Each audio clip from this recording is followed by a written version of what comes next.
ওরে নবী ডাক দিয়ে বলে সাহাবীরা রে, এ উদের যুদ্ধে 70 জন সাহাবীরা জান দিয়ে দিল। আমি নবী কি লয়া বাঁচব রে? আমি নবী কি লয়া ধৈর্য ধারণ করব রে? আবার এক একটা সাহাবীদের দেহ মুবারক যখন আমার সামনে আসে রে, আমি নবী সইতে পারি না। রাসূল আমার চোখের পানিগুলো ছেড়ে ছেড়ে কান্দে। আবার নবীজি বলেন সাহাবীরা রে, লাশগুলো গোনো, তাড়াতাড়ি গোনো। এক একটা করে লাশের রাসূলুল্লাহ জানাজা পড়লেন। এক একটা লাশের জানাজা পড়লেন। 70 বার নবীজি জানাজা পড়লেন। একমাত্র আমির হামজার দেহ মুবারক 70 বার 70 জন সাহাবীর পাশে দাঁড়া করে যখন রেখে রেখে সাহাবীরা জানাজা দায় করেছে। ইহা দ্বারা প্রমাণ হয় হযরত আমির হামজা রাদিয়াল্লাহু তাআলা 70 বার জানাজা হয়েছে। এক এক সাহাবীর জানাজা শেষ করিয়া নবী রেখে দিলেন। সাহাবীরা বলে, নবী গো সর্বনাশ। নবী বলে, কি হয়েছে বলো রে? বলে, ইয়া রাসূলুল্লাহ, ইয়া হাবিবাল্লাহ, আল্লাহর নবী গো, এতগুলো সাহাবীদের মধ্যে হযরতে হামজা রাদিয়াল্লাহু তাআলার লাশখানা পাওয়া যাচ্ছে না। আমার নবী কয়, কি বলতে চাও? তাড়াতাড়ি খোঁজো আমার হামজার লাশ কোথায় গেল। কারণ না জানি আমির হামজার দেহ মুবারকের মতো তার দেহের উপরে নির্যাতন করবে। ও আমার সাহাবীরা, উহুদের ময়দানে খোঁজো। উহুদের ময়দানে যাইয়া তন্ন তন্ন করে সাহাবীরা খুঁজলেন। কোথাও দয়াল নবীর সাহাবী হযরত হামজা রাদিয়াল্লাহু তাআলাকে পাইলেন না। সাহাবীরা ছুটে এসে বলে, ইয়া রাসূলুল্লাহ, ইয়া হাবিবাল্লাহ, সমস্ত উহুদের প্রান্তরে খুঁজলাম, কোথাও হযরত হামজার বডি মুবারক পাইলাম না। আমার নবী কান্দে আর বলে, আল্লাহ, না জানি আমার সাহাবীর লাশ কেন গায়েব করে দেয় রব্বুল আলামিন। রব্বুল আলামিন, আমি কান্দি আমার সাহাবীদের জন্য। রাসূলুল্লাহ কাঁদতে লাগলেন। নবীজি ডান দিকে তাকায়, বাম দিকে তাকায়, পিছন দিকে তাকায়, সামনে তাকায়। রাসূলুল্লাহ যখন উপরের দিকে তাকাইলেন, তাকায় রাসূল চোখের পানি মুছিয়া একটা মিষ্টি হাসি দিলেন। সাহাবীরা বলে, ইয়া রাসূলুল্লাহ, ইয়া হাবিবাল্লাহ, নবী গো, আপনি আপনার চাচা আমির হামজার ইন্তেকাল হয়েছে, কষ্ট সহ্য করতে পারেন না, নিজের গা দিয়ে রক্ত ঝরে। নবী গো, ওদিকে সাহাবীর ইন্তেকাল করেছে, আপনি কষ্টের মধ্যে আপনার মুখে হাসি কেন নবী গো?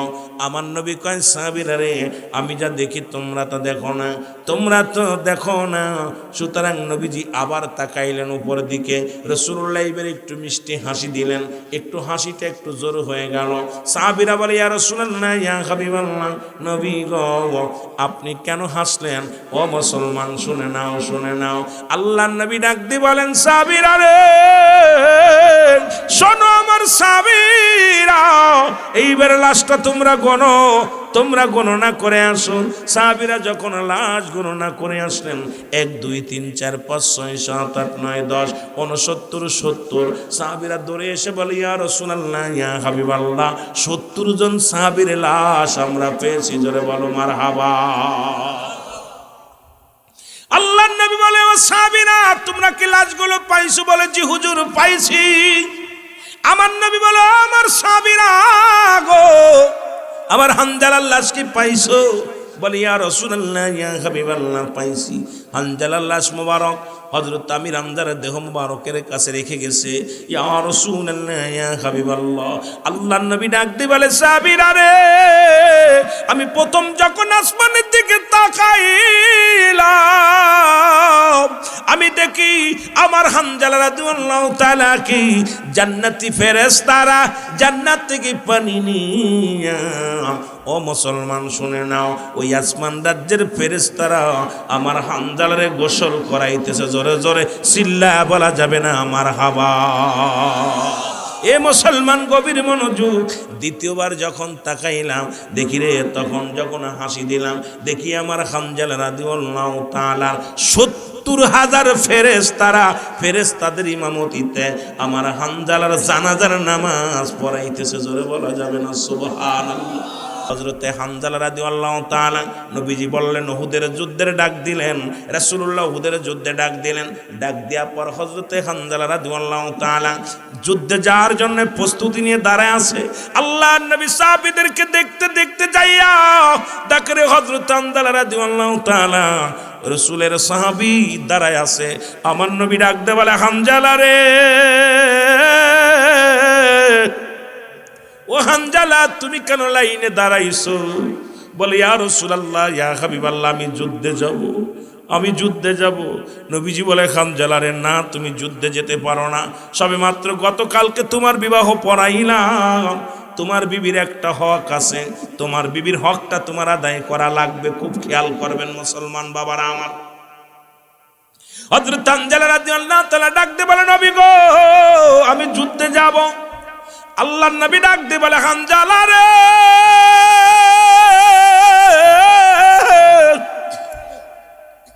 তুমি নতুন বিবি ঘরে আনছো রে, সুতরাং আজকে তোমার বিবির সঙ্গে বাসর হবে।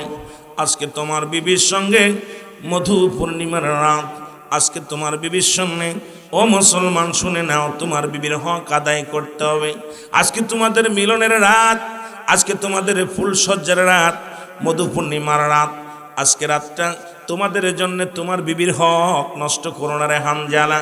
আজকে তোমার বিবির জন্য আমি তোমাকে রেখে চলে গেলাম। রাসূলুল্লাহ যুদ্ধের ময়দানে চলে গেলেন। খুব খেয়াল করবেন বাবারা আমার, বুঝানোর জন্য নবীর সাহাবীদেরকে নিয়ে, নবীর সাহাবীদের বিবিদেরকে নিয়ে একটু টাচতে যায়, তাহলে বুঝতে পারবেন। আল্লাহর নবীজি চলে গেলেন যুদ্ধের ময়দানে। এমন সময় রাত্রে বাসর ঘরে মুসলমান হযরত হানজালা রাদিয়াল্লাহু তাআলা তার বিবির সঙ্গে মিলন হলো। দুজন মিলন করে ঘুমায় আছে। এমন সময় একটা আওয়াজ আসলো, কে যেন ডাক দে বলে, নগরবাসী রে, ও শহরবাসী, নগরবাসী, তোমরা শোনো, তোমরা ঘুমাইছো, নবী নাই, নবী নাই। আরে দয়াল নবী নাই। আওয়াজটা যখন হযরত হানজালার কানে যেয়ে লাগছে, হযরতে হানজালা রাদিয়াল্লাহু তাআলা এক লাফ দিয়ে ঘুম থেকে উঠে, তরবারিটা লটকানো ছিল দরজার মধ্যে মুসলমান, তার সঙ্গে সঙ্গে ওয়ালের মধ্যে তরবারিটা টান দিয়ে বাইর করে যখন রওনা দিছে, পিছন থেকে বিবি ডাক দিয়ে বলে, স্বামী রে, আপনি কোথায় যান? আপনি কোথায় যান? স্বামী বলতেছে, বিবি রে, তুমি কি শোনো নাই? এই আওয়াজটা শোনো নাই? রাসূল আর নাই, রাসূল নাই। যে যুদ্ধে, ও যুবক, পৃথিবীর ইতিহাসে সবচেয়ে ভয়ঙ্কর যুদ্ধ, যে যুদ্ধ উহুদের যুদ্ধ, যে যুদ্ধে আমার নবী আক্রান্ত হয়েছিল, আমার নবীর মাথা ফেটে গিয়েছিল, নবীর দেহ থেকে রক্ত পড়েছিল, যে যুদ্ধে আমার ভাই একটু আগে আলোচনা করলেন, আশরাফুদ্দিন রোকন ভাই, যিনি আলোচনা করলেন মুসলমান, সেই যুদ্ধে নবীর চাচা আমির হামজা শাহাদতের পেয়ালা পান করেছিল। আর আমির হামজাকে হত্যা করেছিল, শুধু একটু একটু কষ্ট দিয়েছিল না, তাকে হত্যা করে নাক কেটে দিয়েছিল, কান কেটে দিয়েছিল, মুসলমান ঠোঁট কেটে দিয়েছিল, জিহ্বা কেটে নিয়েছিল। হযরতে আমির হামজা রাদিয়াল্লাহু তাআলা চোখ দুটে তুলে নিয়ে গিয়েছিল, হাত কেটে দিয়েছিল, পা কেটে দিয়েছিল। আবু লাহাবের দাসী হিন্দা, মুসলমান গভীর মনোযোগ, এই হিন্দা আসিয়া হযরত আমির হামজার বুকটা ফাড়িয়া, ছুরি দিয়া ফাড়িয়া, কলিজাটা বাইর করিয়া, এই কলিজাটা চিবিয়ে চিবিয়ে খেয়েছিল। মুসলমান শুনে নাও, তাজা কলিজা টান্দে বাইর করে, ইসলামের ইতিহাসে এর চাইতে জঘন্যতম ইতিহাস আর হতে পারে না, কষ্টদায়ক ইতিহাস আর হতে পারে না। হযরত আমির হামজার বুকটা ফাড়িয়া কলিজাটা বাইর করে, মুসলমান আবু লাহাবের বিবি, আবু লাহাবের বিবি হিন্দা আসিয়া এই বুকটা চাবিয়ে চাবিয়ে খেয়েছিল। শুধু তাই নয় মুসলমান, ওই যুদ্ধে হযরত আমির হামজাকে হত্যা করেছিল ওয়াসি। এই যে ওয়াসির কথা বললেন, তিনি ইসলাম ধর্ম কবুল করেছিলেন, কিন্তু রাসূল তারে সহ্য করতে পেরেছিলেন না। রাসূল তাকে দেখলেই কষ্ট পেতেন, এই জন্য তার সামনে আসতে বারণ করেছিলেন। যুবক ভাইরা আমার, ওদিকে যায়, পিছনে চলে যায়। হযরত হানজালা রাদিয়াল্লাহু তাআলা ডাক দিয়ে বলে, বিবি, তুমি কি শুনতে পাও না? নবী নাই, নবী নাই, নবী নাই। বিবি বলে, স্বামীর এই মাত্র আমাদের দুজনের মিলন হলো, আপনার উপরে গোসল ফরজ হয়ে গেছে। কারণ আপনি কি জানেন না, রাসূল পাক সাল্লাল্লাহু আলাইহি ওয়াসাল্লাম এর আগে যত যত সাহাবীরা শাহাদতের পেয়ালা পান করেছে, ওই যুদ্ধের ময়দানে যে শহীদ হয়ে গেছেন, প্রত্যেকের লাশ বিনা গোসলে তাদের দাফন করা হয়েছে। সুতরাং আমার স্বামী, সুতরাং আপনি যুদ্ধের ময়দানে যাবেন, যদি শাহাদতের পেয়ালা পান করেন, তাহলে ও আমার স্বামী, ও আমার স্বামী, আপনার উপরে তো গোসল ফরজ, আপনার তো গোসল করাবে না, অবস্থায় আপনাকে দাফন করা হবে। সুতরাং আপনি একটু দাঁড়ান, আমি পাশের কূপ থেকে পানি এনে দিই। এই পানি আনা পর আপনি গোসল করে তারপরে যুদ্ধের ময়দানে যান, কারণ আপনার উপরে গোসল ফরজ হয়ে গেছে। হযরত হানজালা রাদিয়াল্লাহু তাআলা ডাকতে বলে, বিবি, আমার নবী যদি না থাকে রে, কিসের গোসল, কিসের গোসল রে বিবি, বিবি রে, রহমতের নবী যদি দুনিয়ার মধ্যে না থাকে রে, আমি কিসের গোসল করব? ও বিবি, আমারে তুমি বাধা দিও না, ঠেকাও না, আমি চললাম। যুদ্ধের ময়দানে চলে গেলেন, অনেকগুলো সৈন্যকে কতল করে হযরতে হানজালা রাদিয়াল্লাহু তাআলা উনিও শাহাদাতের পেয়ালা পান করছে। জোরে বলেন মারহাবা। মদিনা যাইতে পারলাম না, মদিনা দেখতে পারলাম না, মদিনা যাইতে দেখতে পারলাম না, মদিনা যাইতে পারলাম না, মদিনা। আমি অসহায় তাই এত দূরে রই, আমি অসহায় তাই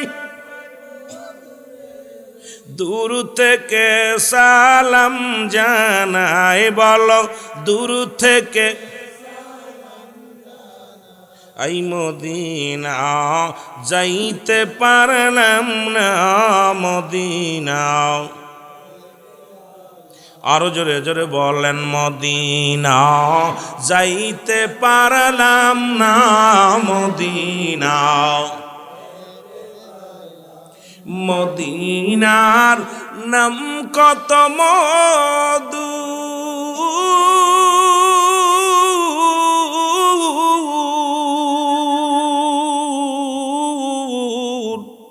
মদিনা আর যে কত দূর,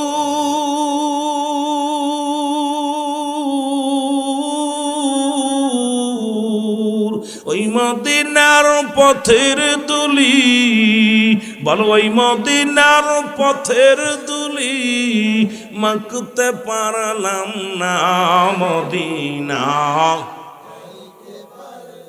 না, মদিনা যাইতে পারলাম না, মদিনা। আমি অসহায় তাই এত দূরে রই, আমি অসহায় তাই দূর থেকে সালাম জানাই। বলো, দূর থেকে সালাম জানাই, মদিনা লাম না, মদিনা। আরো জোরে বলেন, মদিনা যাইতে পারলাম না, মদিনা। মদিনার নাম কত সুন্দর,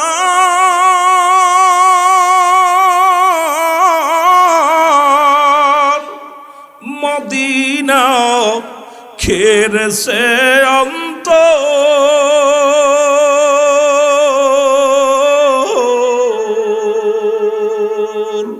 এই গরিব দুঃখীর সালাম খানি, আনন্দপুরবাসীর সালাম খানি পৌঁছাই দিও মদিনায়। বলো,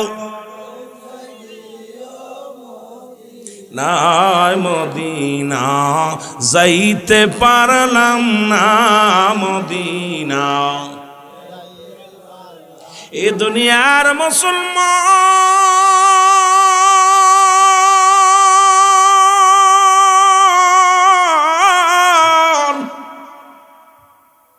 হযরত আমির হামজা মুসলমান হযরত হানজালা রাদিয়াল্লাহু তাআলা গো যুদ্ধের ময়দানে যাইয়া অনেকগুলো মানুষের হত্যা করিয়া শাহাদাতের পেয়ালা পান করল।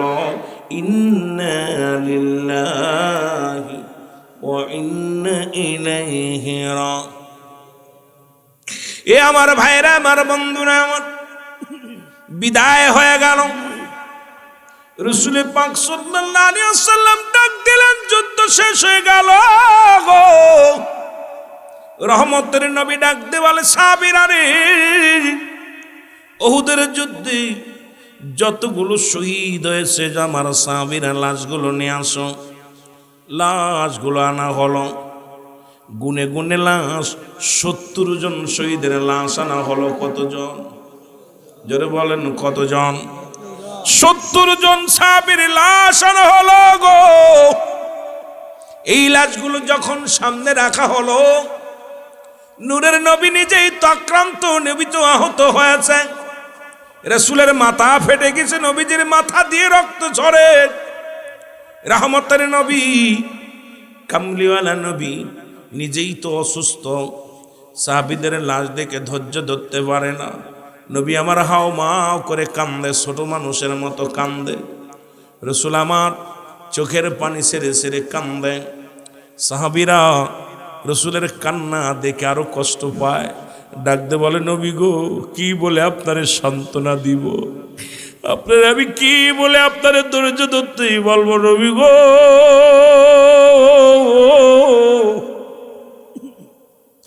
আবার নবী ডাকতে বলে, সাহাবীরা রে, এ উদের যুদ্ধে 70 জন সাহাবীরা জান দিয়ে দিল। আমি নবী কি লয়া বাঁচব রে? আমি নবী কি লয়া ধৈর্য ধারণ করব রে? আবার এক একটা সাহাবীদের দেহ মুবারক যখন আমার সামনে আসে রে, আমি নবী সইতে পারি না। রাসূল আমার চোখের পানিগুলো ছেড়ে ছেড়ে কান্দে। আবার নবীজি বলেন, সাহাবীরা রে, লাশগুলো গোনো, তাড়াতাড়ি গোনো। এক একটা করে লাশের রাসূলুল্লাহ জানাজা পড়লেন। এক একটা লাশের জানাজা পড়লেন। 70 বার নবীজি জানাজা পড়লেন। একমাত্র আমির হামজার দেহ মুবারক 70 বার 70 জন সাহাবীর পাশে দাঁড়া করে যখন রেখে রেখে সাহাবীরা জানাজা দায়ী করেছে। ইহা দ্বারা প্রমাণ হয় হযরত আমির হামজা রাদিয়াল্লাহু তাআলা 70 বার জানাজা হয়েছে। এক এক সাহাবীর জানাজা শেষ করিয়া নবী রেখে দিলেন। সাহাবীরা বলে, নবী গো, সর্বনাশ। নবী বলে, কি হয়েছে বলো রে? বলে, ইয়া রাসূলুল্লাহ, ইয়া হাবিবাল্লাহ, আল্লাহর নবী গো, এতগুলো সাহাবীদের মধ্যে হযরতে হানজালা রাদিয়াল্লাহু তাআলা লাশখানা পাওয়া যাচ্ছে না। আমার নবী কয়, কি বলতে চাও? তাড়াতাড়ি খোঁজো, আমার হানজালার লাশ কোথায় গেল? কারণ না জানি আমির হামজার দেহ মুবারকের মতো তার দেহের উপরে নির্যাতন করবে। ও আমার সাহাবীরা, উহুদের ময়দানে খোঁজো। উহুদের ময়দানে যাইয়া তন্ন তন্ন করে সাহাবীরা খুঁজলেন, কোথাও দয়াল নবীর সাহাবী হযরত হানজালা রাদিয়াল্লাহু তাআলাকে পাইলেন না। সাহাবীরা ছুটে এসে বলে, ইয়া রাসূলুল্লাহ, ইয়া হাবিবাল্লাহ, সমস্ত উহুদের প্রান্তরে খুঁজলাম, কোথাও হযরত হানজালার বডি মুবারক পাইলাম না। আমার নবী কান্দে আর বলে, আল্লাহ, না জানি আমার সাহাবীর লাশ কেন গায়েব করে দেয় রব্বুল আলামিন। রব্বুল আলামিন, আমি কান্দি আমার সাহাবীদের জন্য। রাসূলুল্লাহ কাঁদতে লাগলেন। নবীজি ডান দিকে তাকায়, বাম দিকে তাকায়, পিছন দিকে তাকায়, সামনে তাকায়। রাসূলুল্লাহ যখন উপরের দিকে তাকাইলেন, তাকায় রাসূল চোখের পানি মুছিয়া একটা মিষ্টি হাসি দিলেন। সাহাবীরা বলে, ইয়া রাসূলুল্লাহ, ইয়া হাবিবাল্লাহ, নবী গো, আপনি আপনার চাচা আমির হামজার ইন্তেকাল হয়েছে, কষ্ট সহ্য করতে পারেন না, নিজের গা দিয়ে রক্ত ঝরে। নবী গো, ওদিকে সাহাবীর ইন্তেকাল করেছে, আপনি কষ্টের মধ্যে আপনার মুখে হাসি কেন নবী গো? আমার নবী কয় সাহাবীরা রে, আমি যা দেখি তোমরা তো দেখো না, তোমরা তো দেখো না। সুতরাং নবীজি আবার তাকাইলেন উপর দিকে, রাসূলুল্লাহ এবার একটু মিষ্টি হাসি দিলেন, একটু হাসিটা একটু জোর হয়ে গেল। সাহাবীরা বলে ইয়া রাসূলুল্লাহ ইয়া হাবিবাল্লাহ, নবী গো আপনি কেন হাসলেন? ও মুসলমান শুনে নাও, শুনে নাও। আল্লাহর নবী ডাক দিয়ে বলেন সাহাবীরা রে, শোনো আমার সাহাবীরা, এইবার লাশটা তোমরা গণো, তোমরা গণনা করে আসুন। সাহাবীরা যখন লাশ গণনা করে আসলেন, 1 2 3 4 5 6 7 8 9 10 69 70 সাহাবীরা দৌড়ে এসে বলে ইয়া রাসূলুল্লাহ ইয়া হাবিবাল্লাহ, 70 জন সাহাবীর লাশ আমরা পেয়েছি। জোরে বলো মারহাবা। আল্লাহর নবী বলে ও সাহাবীরা, তোমরা কি লাশগুলো পাইছো? বলে জি হুজুর পাইছি। আমার নবী বলে আমার সাহাবীরা গো, আমার হানজালার লাশ কি পাইছো? বলে ইয়া রাসূলুল্লাহ ইয়া হাবিবাল্লাহ পাইছি। হানজালার লাশ মোবারক হযরত আমির হামজার দেহ মোবারকের কাছে রেখে গেছে। ইয়া রাসূলুল্লাহ ইয়া হাবিবাল্লাহ, আল্লাহর নবী ডাক দিয়ে বলে সাহাবীরা রে, আমি প্রথম যখন আসমানের দিকে তাকাইলাম, আমি দেখি আমার হানজালা রাদিয়াল্লাহু তাআলা কি জান্নাতি ফেরেশতারা জান্নাত থেকে পানি নিয়া, ও মুসলমান শুনে নাও, ওই আসমান রাজ্যের ফেরেশতারা আমার হানজালারে গোসল করাইতেছে। জোরে জোরে চিল্লা বলা যাবে না মারহাবা। এ মুসলমান গভীর মনোযোগ। দ্বিতীয়বার যখন তাকাইলাম দেখি রে, তখন যখন হাসি দিলাম দেখি আমার হানজালা রাদিয়াল্লাহু তাআলা 70,000 ফেরেশতারা, ফেরেশতাদের ইমামতিতে আমার হানজালার জানাজার নামাজ পড়াইতেছে। জোরে বলা যাবে না সুবহানাল্লাহ। এ মুসলমান, নবীজি বললেন সাহাবীদের লাশ দাফন করো গো।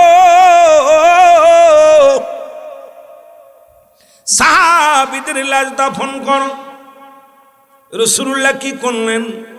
ঘোষণা দিলেন। সাহাবীরা লাশ দাফন করার জন্য প্রস্তুতি হয়ে গেলেন। এমন সময় জনক এক মহিলা আসলেন, এসে বলে আসসালামু আলাইকুম নবীর সাহাবীরা রে। বলে তুমি কে গো? বলে আমি নবীর সঙ্গে একটু কথা বলতে চাই। সাহাবীরা বলে আমার নবীজি আক্রান্ত হয়েছে, মাথা দিয়ে অনেক রক্ত ঝরেছে, রাসূলুল্লাহ রেস্টে আছে, রাসূলের সঙ্গে যা বলার আমাদের কাছে বলো, আমরা যে বলবো। মহিলা কয় না না, আমার একটু রাসূলুল্লাহর কাছে নিয়ে চলো, আমি আমার নবীর সঙ্গে কথা বলবো। আমার নবীজি বললেন কে ওই জনক মহিলা? বলে ইয়া রাসূলুল্লাহ ইয়া হাবিবাল্লাহ, এই মহিলার কেউ নয়, ইনি হলো হযরতে হানজালা রাদিয়াল্লাহু তাআলার বিবি। আমার নবী বলেন আসতে বলো। এ যুবক রাসূলুল্লাহর কাছে আসলেন। নবীজি বললেন আমাকে উঠাইয়া হাতটা ধরে নিয়ে ওই পাথরের উপরে বসায়া দাও, আর সামনে একটা পর্দা টানায়া দাও। পর্দার বিধান কত সুন্দর মুসলমান শুনে নাও। রাসূল বলেন আমার পর্দা টানায়া দাও। পর্দা টানানো দেয়া হলো।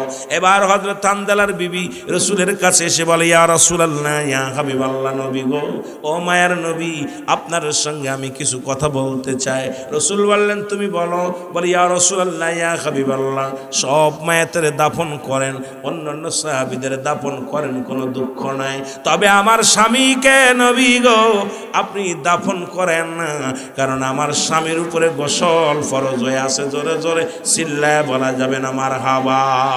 ও তোরা দেখলে সবই পাগল হবি, তোরা দেখলে ও বীর কাঁদবি বসে নিরালায়, তোরা কাঁদ আমার দয়াল নবী যেই দেশে ঘুমায়, আমার মায়ার নবী। আরে প্রেম যদি করবি রে মন বলপে, এম যদি শিখবি রে মন, সব সেরে চল মদিনায় তোরা সব। আমার জিন্দা নবী যেই দেশে ঘুমায়, আমার মায়ার নবী তোরা দেখলে সবই পাগল হবি, হায় হায় দেখলে সব ওরে কাঁদবি বসে নিরালায়, তোরা কাঁদবি আমার দয়াল নবী যেই দেশে ঘুমায়, আমার মায়ার নবী। আহা রাসূলের ভালোবাসা। ইবনে রবি ওমর সাল্লাকা ইল্লা রাহমাতাল লিল আলামিন। আহিরে রহমতের পেয়ালা দিয়া নবীরে পাঠাইছে, সেই নবীর উম্মত আমরা খুশি না বেজার? আরো জোরে বলেন খুশি না বেজার? ও যুবক, হযরত আনজালা রাদিয়াল্লাহু তাআলার বিবি বলেন, নবী গো আমার আনজালারে গোসল না করে দাফন দিয়েন না। নবী বলে, বিবি রে, ও হানজালার বিবি, তুমি কি তোমার স্বামীরে দেখছো? বলে, না হুজুর। বলে, যাও দেখে আসো। যখন গেলেন, যা দেখে রে স্বামীর মুখটা যখন খুলছে, তাকায় দেখে রে স্বামীর মাথার চুলগুলো বেয়ে বেয়ে পানি ঝরতেছে, জোরে বলা যাবে না মারহাবা। স্বামীর গায়ের পশমগুলো ভিজে, গায়ে যত লোম আছে, যে পশমগুলো আছে প্রতিটা পশমের গুঁড়া ভিজে। এক দড়িয়ে আসলেন, বলে, দয়াল নবী গো আমি কি দেখলাম? অন্য অন্য শহীদের লাশ দাফন কাফন দেয়া রয়েছে, ওই কাপড়ের মধ্যে রক্ত লেগে আছে, অসংখ্য কাপড়ের মধ্যে রক্ত লেগে আছে, কিন্তু আমার স্বামীর কাপড়ের মধ্যে দেখি ভিজা, আর আমার স্বামীর মাথা দিয়া দেখি এখন পর্যন্ত পানিগুলো বেয়ে বেয়ে পড়তেছে। ইয়া রাসূলুল্লাহ, ইয়া হাবিবাল্লাহ, কে আমার স্বামীরে গোসল করাইলো? আল্লাহর নবী ডাকতে বলে, হানজালার বিবি শোনো, আল্লাহ রাস্তায় জীবন দিয়া গেছে রব্বুল আলামিন জান্নাতি ফেরেশতা দিয়া আমার হানজালারে গোসল করাইছে, আর জান্নাতি ফেরেশতা দিয়ে আমার হানজালারে মুসলমান জানাজার নামাজ পড়েছে। সুতরাং পৃথিবীর মধ্যে জান্নাতি ফেরেশতার অপেক্ষা আছে, কখন তারে শোয়ানো হবে, দাফন দেয়া হবে। জান্নাতি ফেরেশতার অপেক্ষা আছে, হানজালার নিয়ে জান্নাতের ভিতরে প্রবেশ করাইবে। হানজালার বিবি ডাকতে বলে, ইয়া রাসূলুল্লাহ, ইয়া হাবিবাল্লাহ, নবী গো আপনি আমার জন্য দোয়া করেন, আমি যেন আর কোনোদিন শাদী মুবারক করি না, আমি আর স্বামীর জন্য স্মৃতি ধরে একদিনের বাসর, একদিনের চিন্তা, একদিন মাত্র দেখেছি। ইয়া রাসূলুল্লাহ, ইয়া হাবিবাল্লাহ, ইয়াউমাল কিয়ামতের ময়দানে আমি যেন আমার স্বামী, আমি শহীদের বিবি বলে চিৎকার মেরে উঠতে পারি। ইয়াউমাল কিয়ামতের ময়দানে আমি যেন শহীদের বিবি বলে আল্লাহর কাঠগড়ায় দাঁড়াইতে পারি। আল্লাহ যেন আমারে শহীদের বিবি বলে নাজাত দেয়, কারণ আমার স্বামী অন্য দ্বিতীয় নয়, আমি যেন হানজালার বিবি হয়ে উঠতে পারি হাসরের ময়দান। জোরে বলেন সুবহানাল্লাহ। আমার ভাইয়েরা, এই অসংখ্য নারীরা, অসংখ্য সাহাবীর নারীরা, তারা কি করেছে? স্বামীর জন্য এরকম জীবন দেয়া গেছে, স্বামীর জন্য জীবনটা মাটি করে দিছে। আর আমাদের অবস্থা মুসলমান, এই জন্য 7 শ্রেণী নারী মুসলমান শুনে নাও, বিনা হিসেবে জাহান্নামে যাবে যারা। 7 শ্রেণী নারী বিনা হিসেবে জাহান্নামে যাবে। তাদের মধ্যে যে নারীগুলো পর পুরুষের সামনে নিজের সৌন্দর্য প্রকাশ করে, 1 নাম্বার হলো যে সমস্ত নারীরা, শুনে নাও বাবা, আজকে যেহেতু মুসলমান মহিলাদের ওয়াজ দিছ, মহিলাদেরকে ওয়াজ করার দরকার, পুরুষেরও দরকার, পুরুষ নারী দুজনেরই ওয়াজ দরকার। স্বামী স্ত্রীর কর্তব্য দরকার ছিল, স্বামী স্ত্রীর হকের ওয়াজ করার দরকার ছিল, যেটার মধ্যে এটা বিস্তারিত বলতে গেলে সময় লাগবে। অনেকের চোখে ঘুম আসছে, সারাদিন ভরে নির্বাচন করছে, এখন চোখে ঘুম সব জিমাইতেছে। মুসলমান শুনে নাও, 1 নম্বরে যে সমস্ত নারী জাহান্নামে যাবে, বিনা হিসেবে কোনো হিসাব হবে না, বিনা হিসেবেই জাহান্নামে যাবে, তাদের মধ্যে 1 নাম্বার হলো যে নারী পরপুরুষের সামনে নিজের সৌন্দর্য প্রকাশ করে, সাজুগুজু করে, লিপস্টিক নেয়, আলতা নেয়, নখ পলিশ নেয়, এরপরে সাজুগুজু করে রাস্তায় নেমে ঘোরাফেরা করে, অন্য পুরুষকে দেখায়, অন্য পুরুষের আকর্ষণ করার জন্য যে সমস্ত মেয়েরা নারীরা সাজগোজ করে, রাসূল বলছে এই সমস্ত নারী বিনা হিসেবে জাহান্নামে যাবে, তাদেরকে জাহান্নামে ছুঁড়ে মারা হবে। আমার বাবারা, আমার 2 নম্বরে হলো যে সমস্ত নারী অন্যজনের, মুসলমান শুনে নাও, অন্যজনের গীবাত করে। যে সমস্ত নারীর 1 নাম্বার গীবাত করার মধ্যে 1 নাম্বার হলো নারীরা ফাস্ট, যেটা সগলখুরি করেন। এ বুর কথা ওর বুর কাছে, ও বুর কথা ও বুর কাছে। এ পল্লীর মেয়েরা শোনো, আজকে শুনে নাও। নবী বলছে 2 নাম্বার যে সমস্ত নারী বিনা হিসেবে জাহান্নামে যাবে, তাদের মধ্যে 2 নাম্বার হলো গীবাতখোর নারী, সগলখোর নারী। আজকে দেখবেন এই বাড়ির কথা ও বাড়ি লাগায়, ও বাড়ির কথা এক বাড়ি লাগায়। একটা কথা যদি এই বাড়ির মানুষগুলো জানতে পারে, আমার যুবক বন্ধুরা শুনে নাও, যদি কোনো একজন, কোনো বোন যদি জানতে পারে একজনের মেয়ে বার হয়ে গেছে, একজন পুরো গ্রাম বাস্ট হয়ে যাবে। এই কথাগুলো এর কান তোর কানে, ওর কান তোর কানে, বাতাসের চাইতে দ্রুত কথা ছড়ায় এই যুগের নারীরা। এই জন্য রাসূল বলছে 2 নাম্বার বা বিপদগামী নারী হলো যারা গীবাতখোর, পরের নিন্দা করে বেড়ায়। এই নারীগুলোকে বিনা হিসেবে জাহান্নামে নিক্ষেপ করা হবে। জোরে জোরে চিল্লায় বল আল্লাহু আকবার।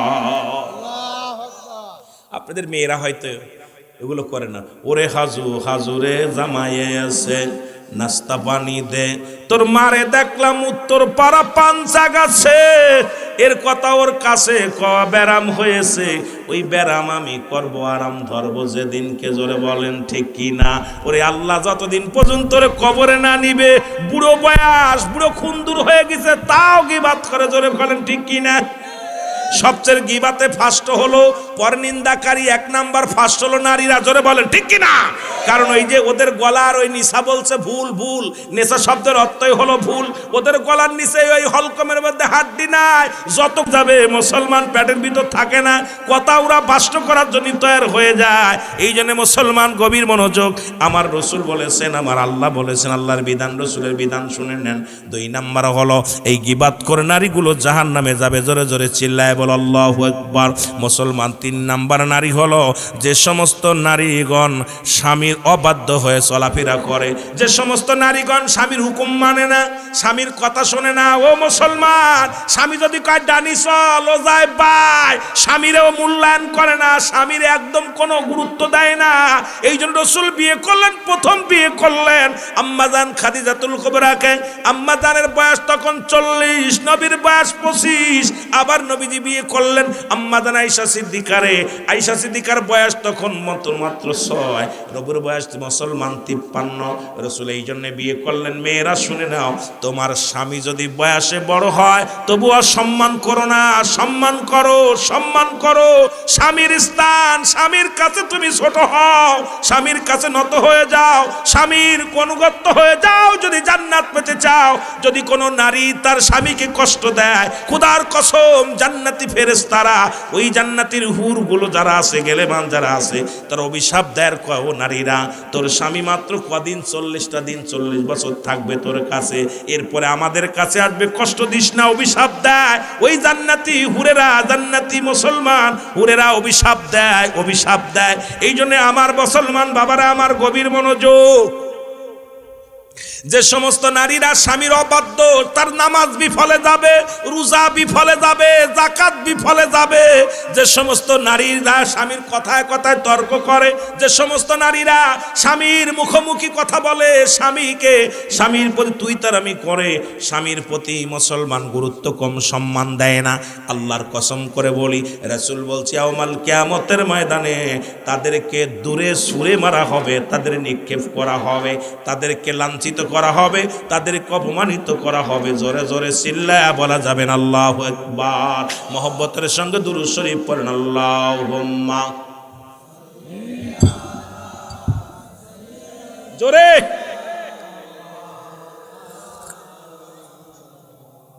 আপনাদের বউগুলো মনে হয় বালা, এই জন্য দুরূদ শরীফে জোর নাই। খোদার কসম, যে সমস্ত নারীরা মেয়েকে তুই তোরা কি করে, ছেলে স্বামীকে তুই তুমারি করে, স্বামীর অনুগত্য হয় না, স্বামীর কথা মতো চলে না, স্বামীকে মূল্যায়ন করে না, স্বামীর কথার গুরুত্ব নাই, ইয়াউমাল কিয়ামতের ময়দানে তাদের নামাজ, তাদের রোজা, তাদের হজ, তাদের যাকাত, তাদের বন্দেগী সব বরবাদ করে দিবে আমার আল্লাহ। আল্লাহ বলতে, তোমার স্বামী যখন ডাক দিবে, এ মুসলমান, সঙ্গে সঙ্গে সেই তোমার স্বামীর অনুগত্য হও, স্বামীর প্রতি শ্রদ্ধাশীল হও, স্বামীর প্রতি অনুগত্য করো। কারণ স্বামী যদি তোমার উপরে রাজি হয়, স্বামী যদি তোমার উপরে মায়ার নজরে তাকায়, সারা রাত ভরে নফল নামাজ পড়ে যে ফায়দা করেছিলে, একবার স্বামী তোমার মুখের দিক তাকে একটা মিষ্টি হাসি দিবে, তোমার ওই সারা রাত জেগে নফল বন্দেগি করে যে সব তুমি লিখেছিলে তার চাইতে অধিক পরিমাণ সব তোমার আমলনামায় লেখা হবে। আর স্বামীরে কষ্ট দিয়া স্বামী কোলে বিছনায় আয়, ও কোলো আমি একটু কোরআন পড়তেছি, তোর বরবাদ, তোর কোরআন পড়া শেষ।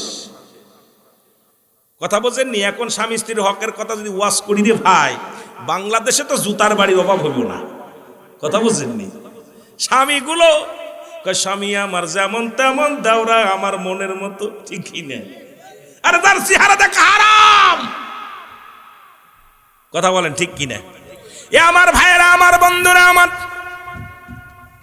4 নাম্বার হলো যে সমস্ত নারীগণ এ মুসলমান জাদু সর্বনা করে, জাদু করে স্ত্রীদেরকে, অনেক সময় স্বামীরে কি করে মুসলমান, জাদু করে, মন্ত্র পড়ে তাবিজ কবিজ দিয়ে স্বামীরে একদম বসে আনতে চায়। আসেনি একদম কথা কন? যে সমস্ত স্বামীরা, যে সমস্ত স্ত্রীরা তার স্বামীকে জাদুর বসে আনতে চায়, আল্লাহর কসম করে বল, রসুল অভিশাপ, রসুল বলছে ওই জান্নাতি নারীগুলো তাদের অভিশাপ দেয়। যে সমস্ত নারীরা আমার দেশে খালি কবিরাজের কাছে যায়, আমার স্বামী দেখতে পারে না, তাবিজ দাও, স্বামীরে দেখার জন্য তুমি সাজুগুজু করো, স্বামীর অনুগত্য হও, স্বামীর কথা মেনে চলো। যেমন রাবিয়া বসরি চলেছিল, কথাগুলো মনে রাখবেন। যেমন রাবিয়া বসরি, তার স্বামী খুব জল্লাদ ছিল, উনি স্বামী মহিলা কি করতেন, আলহামদুলিল্লাহ বিসমিল্লাহ করে পড়তেন। একদিন মুসলমান রাবিয়াকে অনেক নির্যাতন করতেন। বাজার থেকে একটা ব্যাগ এনে বলছে, রাবিয়া এই ব্যাগটা তুমি রেখে দাও অমুক জায়গা। রাতের অন্ধকারে উনি বিসমিল্লাহ করে রেখে দিছে, রাতের অন্ধকারে ব্যাগটা নিয়ে কূপের মধ্যে ফেলে দিছে। এবার সকালবেলা কয়, রাবিয়া রে আমার ব্যাগটা দাও, বাজারে যাব। রাবিয়া চলে গেছেন চক্ষু বন্ধ করে, দুই ঘরের মাঝে যে বলে বিসমিল্লাহির রহমানির রহিম, আল্লাহ তুমি সহায় হও, আমি স্বামীর অনুগত্য যেন করতে পারি। সঙ্গে সঙ্গে ব্যাগটা সেখান থেকে উঠাইছে। উঠানোর পর রাবিয়ার স্বামী ধরে আসছে, কয় রাবিয়া রে খোদার কসম করে বলো তুমি ব্যাগটা কোথায় পেলে? রাবিয়া কয়, ব্যাগটা কেন রে স্বামী, আপনি যেখানে রেখেছিলাম, যেখানে দিয়েছিলেন আমাকে, যেখানে রেখেছিলাম সেখানেই আছে। স্বামী বলে, না রে রাবিয়া না, খোদার কসম করে বলি ওই ব্যাগটা নিয়ে আমি কূপের মধ্যে ফেলে দিছি, ব্যাগটা তো ঘরের মধ্যে ছিল না।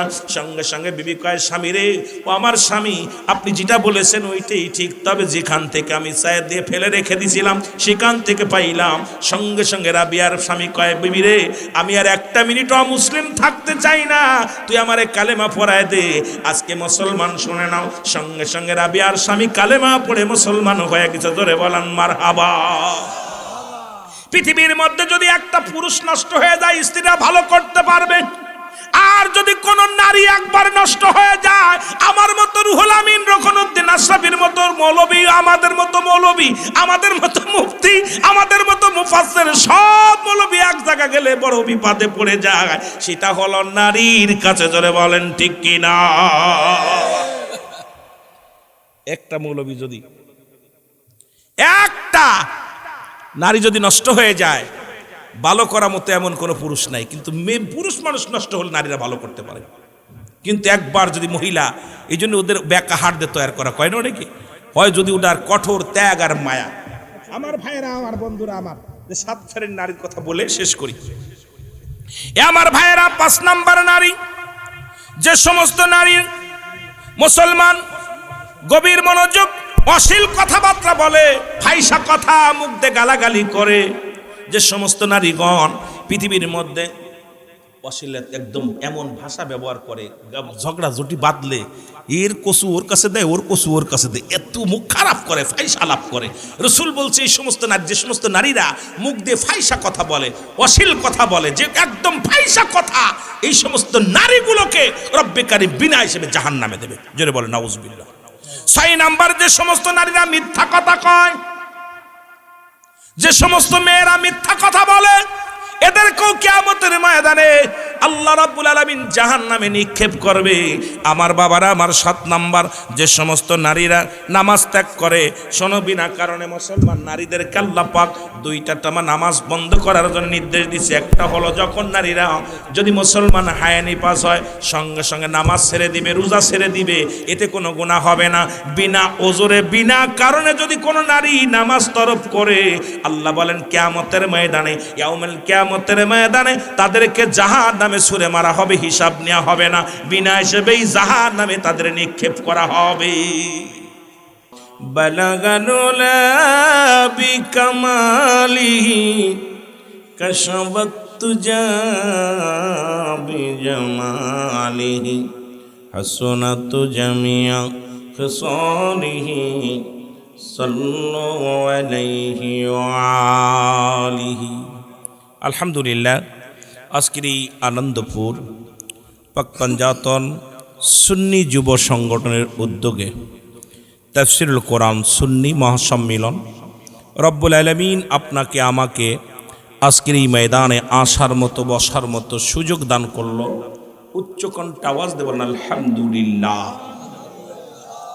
আজকের এই মাহফিল থেকে সালাম ও কদম মুসি জানাই কুল কায়নাতের নবী, নবীদের নবী, রাহমাতাল লিল আলামিনের পুত পবিত্র কদম মোবারকে সালাম ও কদম মুসি জানাই বাংলাদেশের অসংখ্য হক্কানি ওলি আল্লাহদের কদম মোবারকে সালাম জানা আজকের মাহফিলের সম্মানিত সভাপতি সাহেব জনাব মোহাম্মদ আলাউদ্দিন আনন্দপুর, আজকের মাহফিলের সম্মানিত সহসভাপতি শাহাবুদ্দিন সাহেব, জনাব মোহাম্মদ তাজুল ইসলাম দুদু মিয়া সাহেব, জনাব মোহাম্মদ ফরিদ উদ্দিন সাহেব, জনাব মোহাম্মদ গহর আলী সাহেব, জনাব মোহাম্মদ নুর ইসলাম ভাই, জনাব মোহাম্মদ আব্দুল করিম ভাই, কবির ভাই, সকলকে জানাই মোবারকবাদ ও সালাম। সালাম জানাই আজকের মাহফিলের সম্মানিত ওলামা একরাম, যারা আজকের মাহফিলের প্রধান অতিথি, যারা প্রধান মেহমান আজকে যিনি আছেন, সকলকে জানাই আব্দুল মান্নান সাহেব, চেয়ারম্যান 5 নং আজকের এই গোয়াপাড়া ইউনিয়ন পরিষদ হবিগঞ্জ। আজকের মাহফিলের সম্মানিত আমন্ত্রিত অতিথি মহোদয় যারা ছিলেন, সমস্ত অতিথিদেরকে জানাই সালাম। সালাম জানাই আমার সহপাঠী ওলামা একরাম যারা আলোচনা করেছেন, তাদের মধ্যে জনাব মোহাম্মদ, যিনি আমার আগে আলোচনা করলেন, জনাব হজরত মাওলানা শাহ রকনউদ্দিন আশরাফি সাহেব। আজকের মাহফিলের যে সমস্ত ওলামা একরাম ছিলেন সকলকে জানাই মোবারকবাদ। সামদুল পৃষ্ঠা শেখান জাকের আমদার প্রাণ মুসলমান ভাই বন্ধুগণ, পর্দারের মা বোনেরা, সকলকে জানাই সালাম, আসসালামু আলাইকুম রাহমাতুল্লাহি ওয়া বারাকাতুহু। সবাই ভালো আছেন? আরো জোরে বলেন, ভালো আছেন? আপনারা এখানে বসেছেন, আমার অত্যন্ত আনন্দ লাগছে। যদিও আপনাদের এদিকে একটু শীতের মাত্রা বেশি, তবে আমাদের এদিকে এখন ফুল গরম। গত রাত্র আমি ফ্যান ছেড়ে ঘুমাইছি, আমি আমার সহকর্মী দুজনই, সারা রাত ফ্যান চলছে। তা যেহেতু ওয়াজের ময়দানও ফ্যান চলছে, সব মিলে আপনাদের এলাকার মধ্যে আবহাওয়া এখনও ঠান্ডার আবহাওয়াটা একটু বেশি আছে। তো রব্বুল আলামিন সবাইকে ভালো রাখছে, সবাই খুশি তো। একটা বিষয় দেখলাম, যদিও বিষয়ভিত্তিক আলোচনা দিলে আগে বলতে হয়, আগে যদিও বলেছে, তো যেটা হলো সূরা নেসার 35 নম্বর আয়াত দেখলাম তাফসীরের জন্য, আলোচনার জন্য দাবি করছে। যেটা লেখা আছে যেহেতু তারপরে আগে কথা বলতে হয়। আয়াতের সারমর্ম হচ্ছে, শাব্দিক অর্থ হচ্ছে, সে অর্থটা আমি আপনাদের জানিয়ে দিয়ে আলোচনার মধ্যে যাব। রাসূল পাক সাল্লাল্লাহু আলাইহি সাল্লাম এই আয়াতের নেশা শব্দের অর্থ হলো ভুল। নেশা শব্দের অর্থ মহিলা। নেশা শব্দের অর্থ কি? যদি বলেন না, মহিলা বা ভুল। এক কথাই হলো ভুল, মেয়ে মানুষ, মেয়ে মানুষের সূরা, মহিলাদের সূরা। ভালো করে বুঝে নিবেন। এই সূরার মধ্যে 35 নম্বর আয়াতে আল্লাহ তাআলা ডাকতে বলতেছে, তোমাদের স্বামী স্ত্রীর মধ্যে যদি অনৈক্য হয়, খুব তাফসীরটা খেয়াল করবেন। আমি আলোচনা খুব সুন্দরভাবে আলোচনা যাব, তবে আগে যেটা দিয়েছেন ওইটার উপর একটু কথা বলি। যেহেতু অপেক্ষা আছে, স্বামী স্ত্রীর ভিতরে অনৈক্য হতে পারে, ঝগড়া হতে পারে, ঝামেলা হতে পারে। রাসূল বলছেন, আল্লাহর বিধান, আল্লাহ বলতেছেন, এটা আমার রসুল বলে দিচ্ছেন। বলছে কে? যদি বলেন কে বলছে? আল্লাহ আমার রসুলকে জানিয়ে দিছে, হে রাসূল আপনি আপনার উম্মাদের বলে দেন, যদি আপনার স্বামী স্ত্রীর ভিতরে অনৈক্য হয়, তাহলে সর্বপ্রথম এই অনৈক্য হলে মেয়ের পক্ষে একজন, ছেলের পক্ষে একজন, দুজনকে একটা সালিশের মাধ্যম করেন। সালিশ হয় না আমাদের দেশে? আয়াতটার তাফসীর শোনেন, সুন্দর, যদিও আমি দেখি না এখনো, তবে আপনাদেরকে বুঝাই দিয়ে আলোচনাটার মধ্যে যাব। যেহেতু হে রাসূল দুই পক্ষে দুজনকে সালিশ ডাকেন, এই মেয়ের পক্ষে একজন, ছেলের পক্ষে একজন, দুজনকে ডেকে মীমাংসা করার জন্য দুজনের মাধ্যমে মীমাংসা করে দেন। যদি তারা পুনরায় সংসার করতে চায় বা দুজনে যদি মিলে যায়, তাদের যদি এইটা যদি সুন্দরভাবে মিলিয়ে দেয় এটাই উত্তম। আর ওই ফয়সালা যেটা দেবে সালিশে দুজন, মেয়ের পক্ষে ছেলের পক্ষে দুজন যে সাক্ষীটা দিবে, যে ফয়সালা দিবে, ওই ফয়সালাটা মেনে নিতে হবে। তবে এই ফয়সালার মূল হলো যদি তারা সংসার করতে চায়, পুনরায় ফিরতে চায়, যদি সুন্দরভাবে জীবন যাপন করতে চায়, ওনাদের রাইট হবে ম্যাটিং সালিশ যেটা বলবে, মুরব্বীরা যেটা বলবে এটা মেনে নিতে বলছে। সুবহানাল্লাহ বলেন না? কথা বোঝেননি? আমাদের দেশে এখন সালিশ নাই, আছে আদালত। যদিও আয়াত তো আমরা মানি না, কথা বোঝেননি? আয়াত মানি, কোরআন মানি, কোরআন মানি, কই কোরআন মানি, কিন্তু তাল গাছ আমার বিচার মানি না, ঠিক কি না? বিচার তুমি যা করবা। সুতরাং এখনকার জামানায় বিচারক, আমাদের দেশে যারা বিচারক আছে, এই বিচারটা যখন করে এই সুদখোর ঘুষখোর টাকা খেয়েও বিচার অন্য ফেলি করে ফেলে, ঠিক কি না? এখন মানবে কোথা? আদালতে। আদালতে গেলে এখন তো বাংলাদেশে বেচারা বেটা মানুষ তো বউ ছাড়তেই পারবে না। ইসলামের বিধান স্ত্রী স্বামীকে তালাক দিতে পারবে না। ভালো করে, যেহেতু আয়াতটার উপরে গুরুত্ব দিয়ে আলোচনা করলে অনেক লম্বা আলোচনা, যদিও আমি যেতে পারবো না, অনেক বিস্তারিত আলোচনা এসে যাবে। আমি কিন্তু অর্থ বলে দিছি, আয়াতটার তার শাব্দিক অর্থ যেটা, এটা অল কমপ্লিট, ওয়াজ শেষ। আপনি যেটা ওয়াজ দিচ্ছেন আমার শেষ ওয়াজ। বিশেষ করে এখন আমি আপনাদেরকে যেটা বুঝাই সেটা হলো কোন স্ত্রী তার স্বামীকে তালাক দিতে পারবে না। ইসলাম বলতেছে স্বামী স্ত্রীকে তালাক দিতে পারবে না, কিন্তু স্বামী স্ত্রী স্বামীকে কি করতে পারবে না? তালাক দিতে পারবে না। কিন্তু বাংলাদেশের আইন হলো উল্টো, যে বউ প্রয়োজনে আপনাকে তালাক দিবে, স্বামী পারবে না। আপনার নির্যাতন করবে, নির্যাতন করার পর এরপরে থানায় উঠবে, থানায় উঠে মামলা দেবে, আপনি 6 বছরের জেল, আর একজনের লগে ঘর করবে। জোরে বলেন ঠিক কি না? এটা ইসলামের বিধান নয়। ইসলাম কখনো স্ত্রী স্বামীকে ত্যাগ করতে পারবে না, স্বামী ইসলাম স্ত্রীকে ত্যাগ করতে পারবে, এটা হলো ইসলামের নিয়ম। কিন্তু ইসলামের কোরআনের নিয়ম আমরা পরিত্যাগ করে আমাদের মন গড়া মতো নিয়ম বানিয়ে ফেলেছি। এখন মেয়েদের জন্য সব, আপনি কোনোটাই মানবেন না, আদালত থানা বলেন যা বলেন। এখন বাংলাদেশ হলো নারী নির্যাতিত না, এখন পুরুষ নির্যাতিত দেশ বলা হয় বাংলাদেশকে ইসলামের দৃষ্টিতে। জোরে বলেন ঠিক কিনা? প্রতিটা যুবকের চোখে পানি, ঘরে শান্তি নেই। না শান্তির কারণ হলো 5টা গুণের নারী বিয়ে করতে হবে। ভালো করে বুঝবেন, ওয়াজ আমার দিচ্ছেন যেহেতু আলোচনা শুনতে হইব, কারোর গায়ে বাদলে আমার কিছু করার নাই। যদি কারোর লেগে যায় তাহলে করার নাই। কয়টা গুণ দেখে বিয়ে করতে হবে? 5টা গুণ। নাম্বার 1, এই বাবারা শোন, নাম্বার 1, 1 নাম্বার সতীত্ব রামানতদারি। যে মেয়ে একবার গৌরা ডাম্মায় ঘাস খাইছে, ও জীবনেও এক গড়ায় ঘাস খেতে ভালো লাগবে না। কথা কি বোঝো? আরো খোলামেলা করতে হইব, আরো খোলামেলা করতে হইব। যে পুরুষ গড়া ডাম্মায় ঘাস খাইছে, মানে এক গরু বোঝেন তো, গরু গড়া বাঁধে না, গড়া বাঁধেন, গরু বাঁধে কোথায়? খাবার দেয়, ওটার বাংলা আমাদের এলাকায় কয় গওড়া। আপনারা কি করেন? গোয়াল ঘর, গওড়া বলে, যে ঘোর গোল করে একটা বানায়, ওর ভিতরে খাবার দেয়, ওটার কি বলে? বাস। আর এইটা ড্যাম্মায় যে গরু ঘাস খায়, ও জীবনে ওই গরুর ভিতরে লেদে বেঁধে দেয়, ওটা খাইতে পারে না। খাবারের ভিতর যখন লেদে দেয়, প্রসাব করে দেয়, ওইটা কি আর খাবার খাওয়া যায়? ওই গরু খায় না। দেখবেন যে গরু সোনার টোনার মধ্যে ফেলে দেয়, খায় না। তা আমার দেশের যে নারী পুরুষ একবার, যে নারী অন্য মহিলার স্বাদ পেয়েছে আর ওই নারী অন্য পুরুষের স্বাদ পেয়েছে, সে জীবনেও স্বামীর সংসারে এসে স্বামীকে সুখী করতে পারে না, স্বামীর প্রতি আকৃষ্ট থাকে না, স্বামীর প্রতি মহব্বত থাকে না, স্বামীর প্রতি ভালোবাসা থাকে না। জোরে জোরে চিল্লায় বলেন ঠিক কিনা?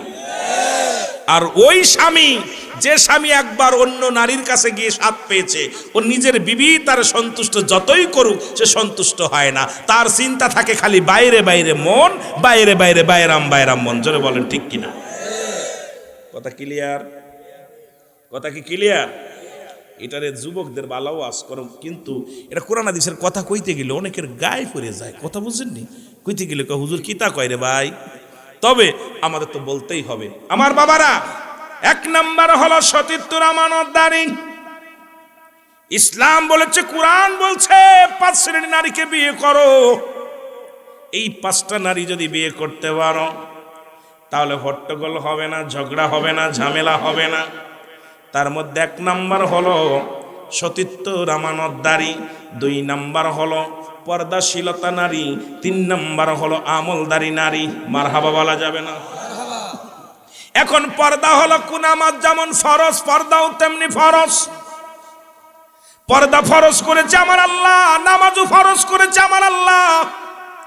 আজকে হুজুরের বাড়ি পর্দা নাই, আলেমের বাড়ি পর্দা নাই, ইমামের বউ রাস্তায় ঘুরে বেড়ায়, মুফতির বউ পাড়ায় বেড়ায়, মুসলমান আমাদের বক্তার বউরা বাজার করে। সব ডিসমিস, সমাজ নষ্ট, জাতি নষ্ট। হয়তো আলোচনাটা শুনলে অনেক বক্তার মনে কষ্ট লাগতে পারে, অনেক ইমামের মনে কষ্ট লাগতে পারে। আজকে বাড়ি সামলাতে পারে নাই, সব আমরা বোর কাছে মুরিদ হইছি। এই কারণে ঘরে শান্তি নাই, শান্তি নাই। জোরে জোরে চিল্লায় বলা যাবে না, ঠিক কি না?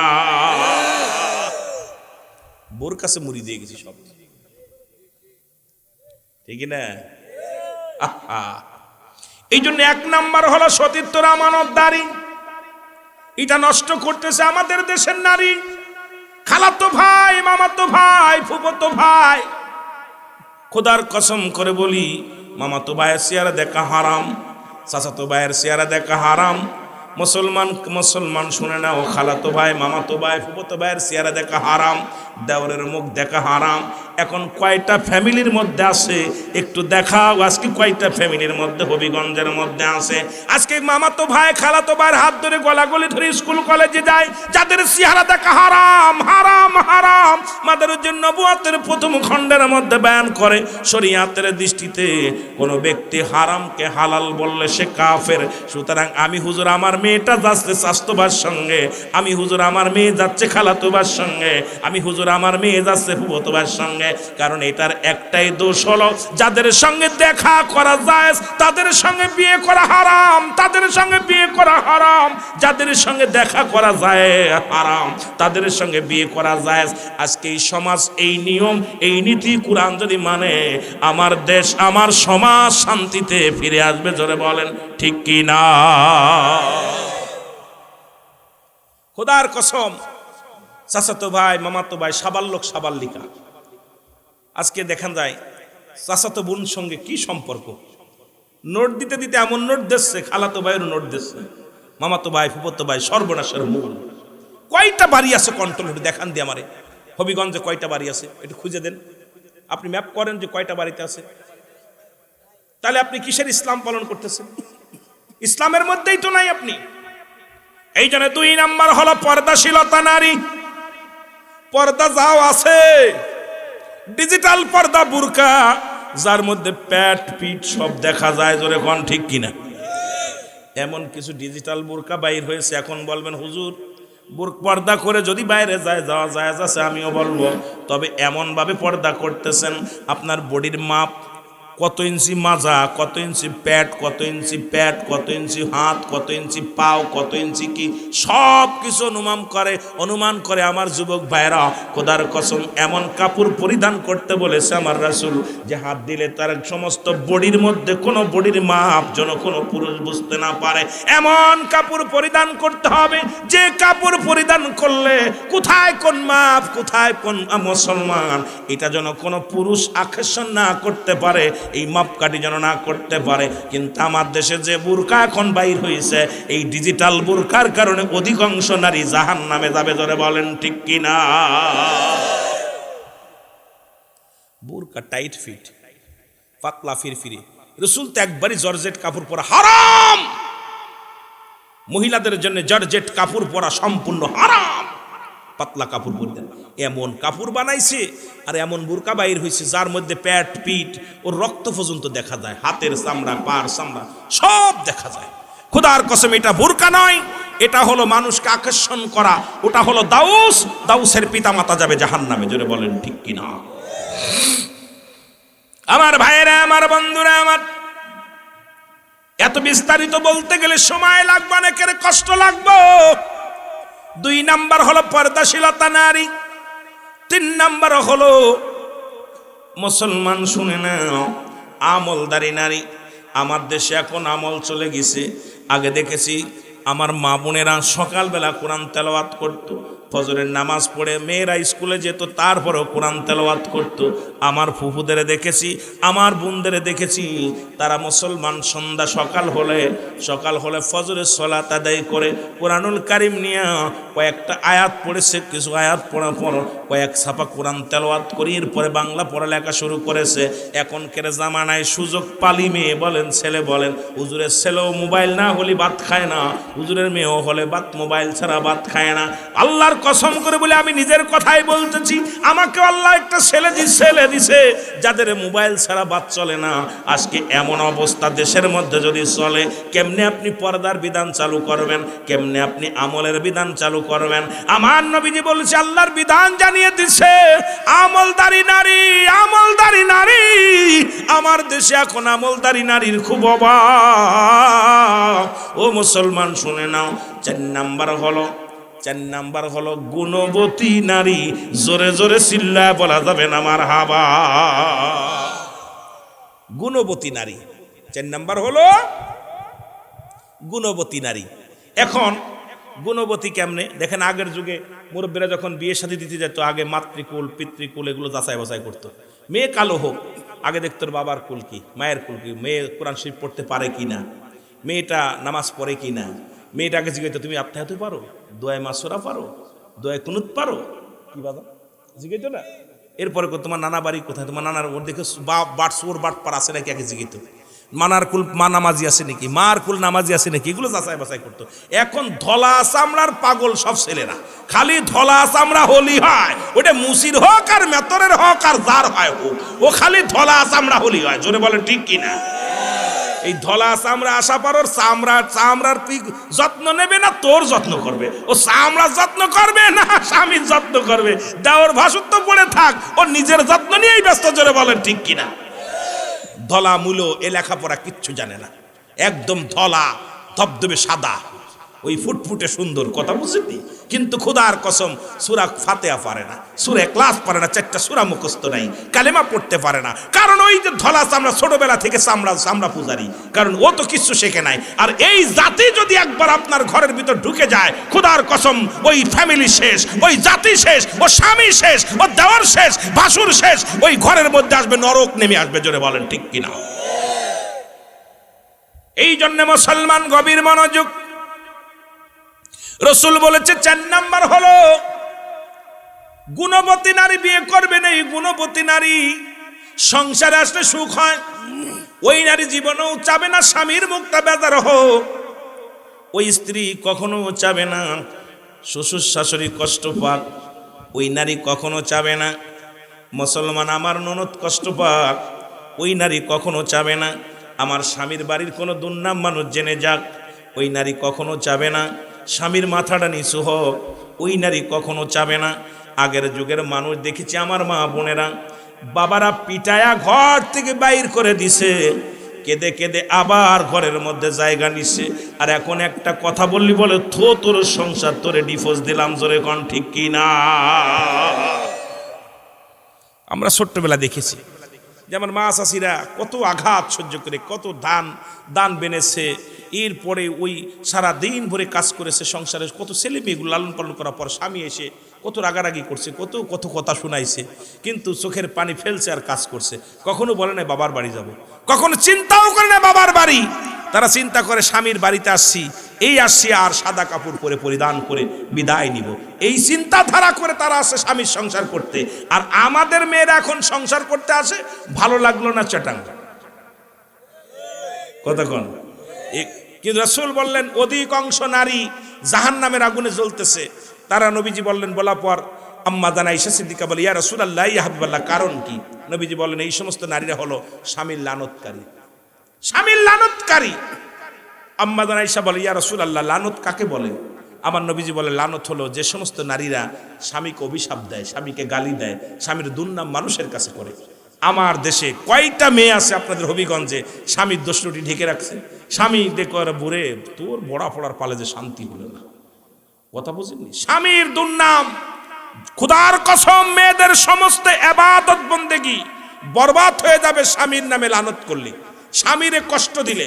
স্বামীকে মনে মনেও যদি কোনো মেয়ে স্বামীকে অভিশাপ দেয়, যদি কোনো মনে মনেও কোনো মেয়ে তার স্বামীকে অভিশাপ দেয়, ইয়াউমাল কিয়ামতের ময়দানে কঠিন আযাবের সম্মুখীন হয়ে যাবে নারীরা। কারণ রাসূল বলছে ওই সমস্ত নারীদেরকে কঠিন আযাবের মধ্যে নিক্ষেপ করবে যারা স্বামীর লানত দেয়। লানত শব্দের অর্থ হলো অভিশাপ করা, কথা বোঝেন নাই? কি করা? অভিশাপ করা। এমন অভিশাপ করে নাকি দেখায় তোর পালে এসে জীবনও শান্তি হলো না, তুই যেন মরিস, বড়া পড়া তোর মরণ হয় না। আয় হায় আমার ভাইয়েরা, আমার বন্ধুরা, আমার গভীর মনোযোগ। 4 নাম্বার হলো আমলদারি নারী, 5 নাম্বার হলো, এইবার রাসূল বলছেন 5 নাম্বারটা হলো এই দুনিয়ার মধ্যে আদর্শবান বাবা মায়ের সন্তান, সচ্চরিত্র বাবা মায়ের সন্তান, হালাল কোরবান বাবা মায়ের সন্তান। আজকে বিয়ে করার আগে 100 বার ভাববেন যে আপনার শ্বশুর শাশুড়ি ঘুষের মধ্যে জড়িত কিনা, জিনার মধ্যে জড়িত নাকি, সুদ ঘুষের মধ্যে জড়িত আছে কিনা। এই মুসলমান হবিগঞ্জের জমিনে কে কে ঘুষ খায়, কে কে সুদ খায়? এই সুদখোর হারামখোরের মেয়ে যত বড় সুন্দরী হোক, হারামখোরের ছেলে যত বড় টাকাওয়ালা হোক না কেন, হারামখোরের সঙ্গে কোনো আত্মীয়তা নাই। আমার রাসূল বলে গেছেন খবরদার খবরদার এই হারামখোরের সঙ্গে কোনো আত্মীয়তা করবা না।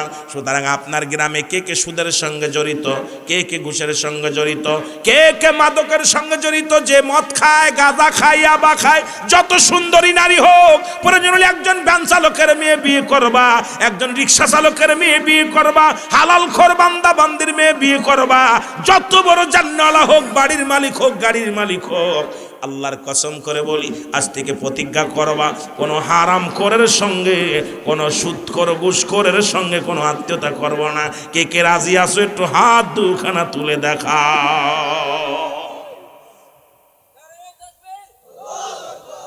ভুলে যাস না বাবা।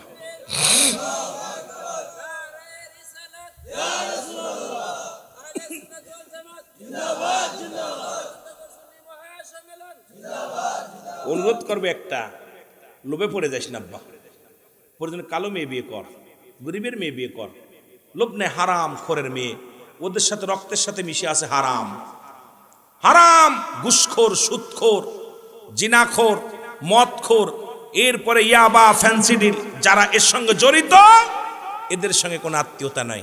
আর এই গুণাগুণ মেয়ে যখন আপনি শাদী করবেন, সংসারের ভিতর হট্টগোল খুব কম হবে, সট্টগোল হবে না। নবীর সাহাবীরা যেমন রাসূল যখন সাহাবীদেরকে শাদী মুবারক দিছে, সাহাবীরাও শাদী মুবারক করেছে।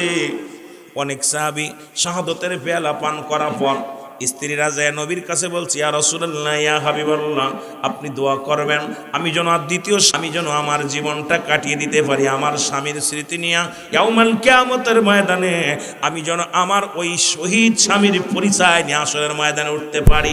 কারণ দেখা যায় এখন সবেমাত্র একটা রাত বাসর হয়েছে, একটা রাত মুসলমান তার প্রমাণ দিয়ে যায়। একটা কথাগুলো বললে বুঝবেন, কথাগুলো না বললে বুঝবেন না।